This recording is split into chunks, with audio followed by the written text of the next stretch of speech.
Alors, tzarich ledaber imahem sichat chulin.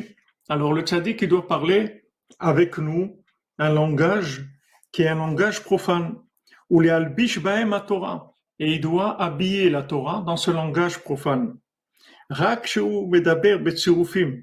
À dire que maintenant, le tzaddik, il parle avec des tzirufim, c'est-à-dire avec des combinaisons de lettres qui sont pas les combinaisons, les vraies combinaisons de lettres de la Torah. Il change la combinaison de lettres. Venikra obsolète Eretz Israël. Et ça s'appelle les résidus d'Eretz Israël. C'est-à-dire, c'est pas la vérité de façon claire et absolue dans sa façon de se manifester. C'est une vérité qui est adaptée dans un langage qui permet l'accès à la personne. Donc, c'est pour ça que avant de commencer à parler, le tzaddik, il faut qu'il ait un positionnement des gens avec qui il parle.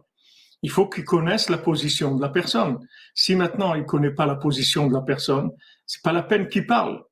Parce il va dire, qu'est-ce qu'il va raconter? N'importe quoi. C'est de la Torah, d'accord, mais elle concerne pas la personne. De quoi il est en train de parler? Il prend un livre, il lit de la Torah. Voilà, il lit ça, il dit voilà, c'est écrit comme ça, il a dit ça. Oui, d'accord, d'accord. Qu'est-ce qu'on fait maintenant? Qu'est-ce qu'on fait, nous?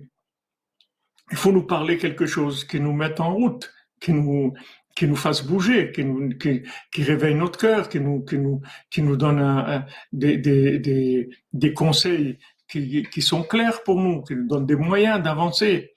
Donc il y a une autre façon de présenter la Torah. Le tzaddik, il présente la Torah avec des assemblements de lettres et de mots qui sont adaptés à chacun, de manière à ce qu'on comprenne ce qu'il veut nous dire, c'est-à-dire qu'on comprenne le message.